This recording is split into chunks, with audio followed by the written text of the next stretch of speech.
la ruta normativa del ordenamiento territorial. Si bien el ordenamiento territorial es tan antiguo como la historia de la humanidad, como resultado de los procesos de sedentarización, las leyes de India se constituyen en uno de los antecedentes más importantes de ordenamiento en el territorio colombiano y nuestra primera parada en este recorrido. Corresponde a la legislación promulgada por los monarcas españoles para regular la vida social, política y económica entre los pobladores de la parte americana de la monarquía hispánica. Son una recopilación de las distintas normas legales vigentes en los reinos de India, realizadas durante el reinado de Carlos II, y fueron promulgadas mediante Real Cédula el 18 de mayo de 1680. Básicamente, fueron un compendio de las leyes de Burgos, las leyes nuevas y las ordenanzas del Parque. Estas leyes regulaban todos los aspectos de la vida en sociedad. El libro cuarto, por ejemplo, fijó las normas de población, reparto de tierras, obras públicas y minería.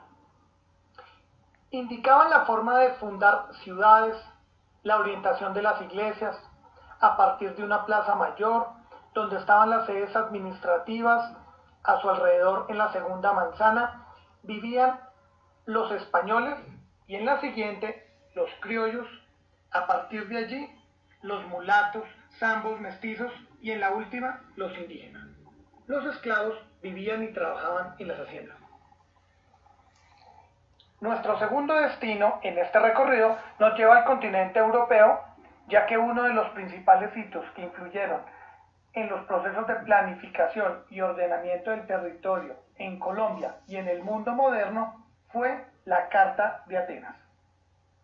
Nos encontramos en un contexto social, político y económico marcado por la primera posguerra, en el que se despertaron en Europa los sentimientos por defender de la destrucción de la guerra el patrimonio arquitectónico, social y cultural de la humanidad, que fue devastado, lo que motivó la suscripción de un manifiesto urbanístico.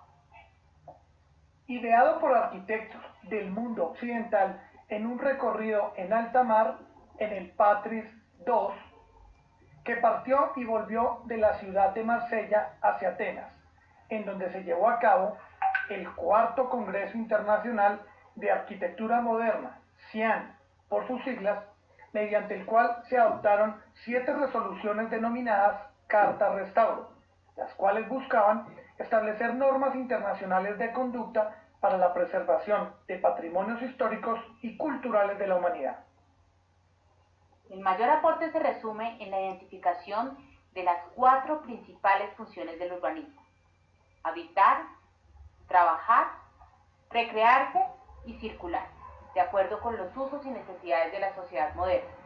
Además, concluyeron que la vivienda debía tener primacía sobre el resto de usos, que se iba a propender por la higiene en la situación de residencia, que la relación vivienda-superficie iba a estar determinada por las características del terreno y la llegada del sol, que se debía prohibir la disposición de viviendas a lo largo de las vías de comunicación y que la solución al déficit de vivienda, si bien es la vivienda en altura, estas debían estar a una distancia entre ellas, que permitieran grandes superficies verdes, lo que hoy denominamos espacios públicos efectivos.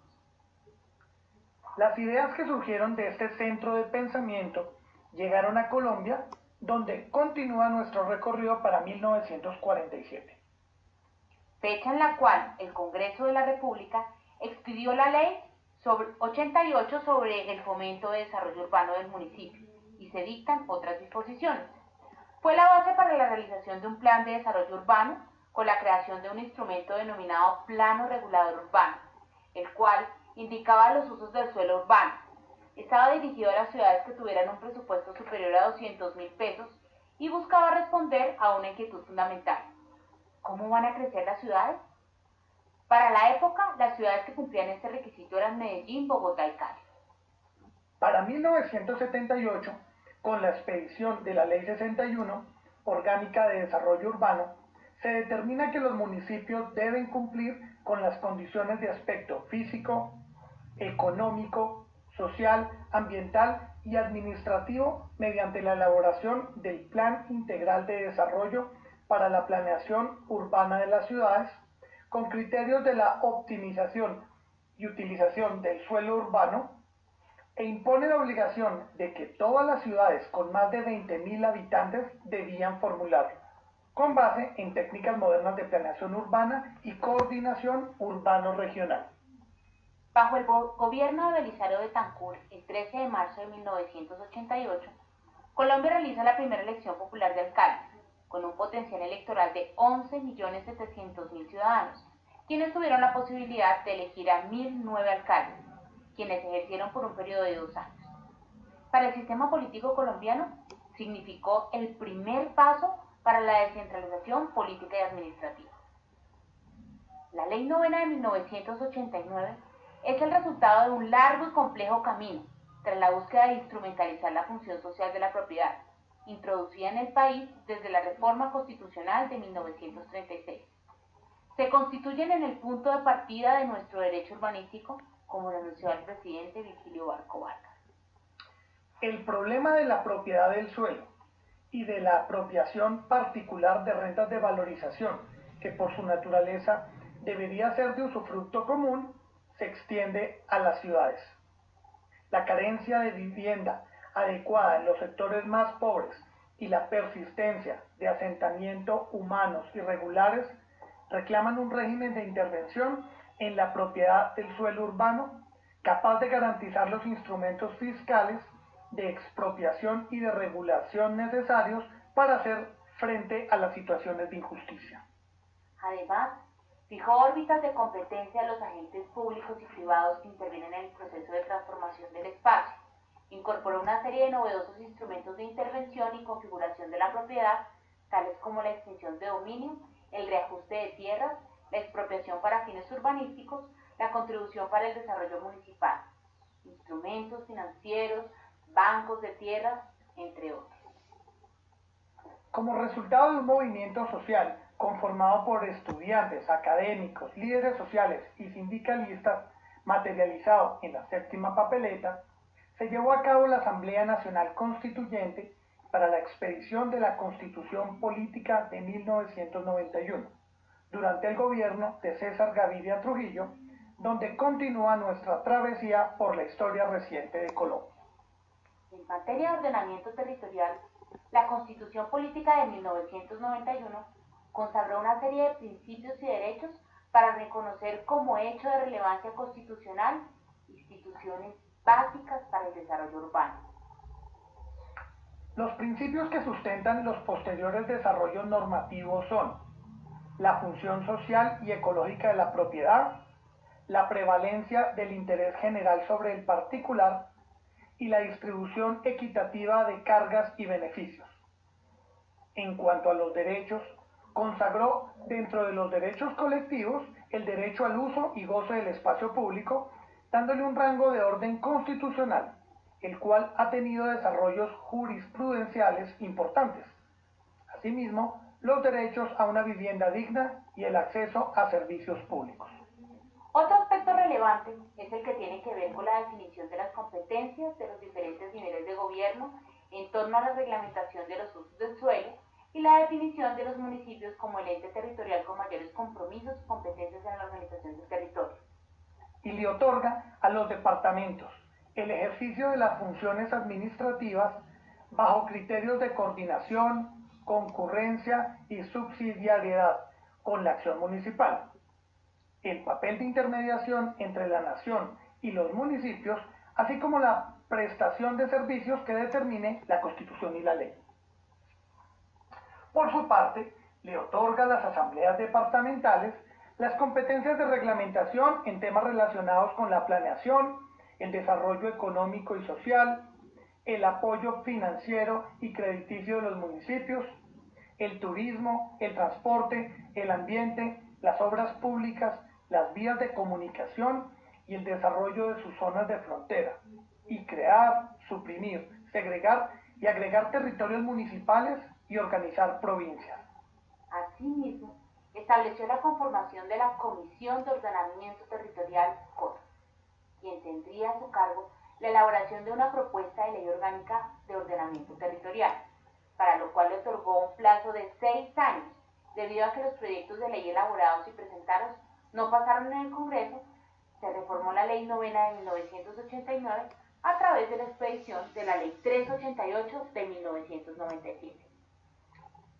Retomando con nuestra ruta por nuestro ordenamiento jurídico, llegamos a 1994, fecha en la cual se expidió la Ley 152, o Ley Orgánica del Plan de Desarrollo, que en el artículo 41 establece que los municipios deberán contar con un plan de ordenamiento territorial y que será la nación y los departamentos quienes brinden las orientaciones y proporcionen el apoyo técnico para su elaboración. Finalmente, llegamos a la expedición de la Ley 388 de 1997, que crea un sistema urbanístico renovado, con una clara perspectiva de intervención. Surge como consecuencia del nuevo marco constitucional por la necesidad de ajustar y actualizar el derecho urbanístico a los principios y reglas constitucionales vigentes. Se expide durante el gobierno de Ernesto Samper, por lo que se inspira en su plan de desarrollo Salto Social. Tanto mercado como sea posible, tanto Estado como sea necesario. Se puede afirmar, sin temor a equivocarse, que uno de sus principales méritos de la Ley 388 de 1997 es la de realizar una articulación más explícita entre plan e instrumentos de gestión del suelo introducidos en la Ley Novena de 1989. Para muchos académicos, más que una ley de planeación o de ordenamiento, es la ley del suelo, mediante la cual, a partir de acciones político-administrativas y de planeación física, se orienta el desarrollo sostenible. Regula el uso, transformación y ocupación del espacio. Consolida la armonía entre el medio ambiente, la historia y la cultura. Promueve el desarrollo socioeconómico en el marco de los principios de armonía y subsidiariedad. Y nuestro recorrido nos lleva a la expedición de la Ley 1454 de 2011, conocida como la LOT, cuyo aporte significativo se sintetiza en la asignación precisa de competencias relacionadas con el ordenamiento territorial, identificando las entidades, autoridades, recursos, funciones y servicios en el marco constitucional de la descentralización y la autonomía de los entes territoriales. La evolución normativa responde a las siguientes inquietudes. La Ley 88 de 1947 responde a ¿cómo van a crecer las ciudades? La Ley 61 de 1978 indaga sobre ¿cómo optimizar la utilización del suelo urbano? La Ley Novena de 1989 propone ¿cómo gestionar la construcción del territorio? La Ley 388 de 1997 hace una propuesta sobre cómo promover el desarrollo territorial a partir del ordenamiento. Y la Ley 1454 del 2011 plantea cómo articular competencias para organizar el territorio. Muchas gracias por acompañarme en esta.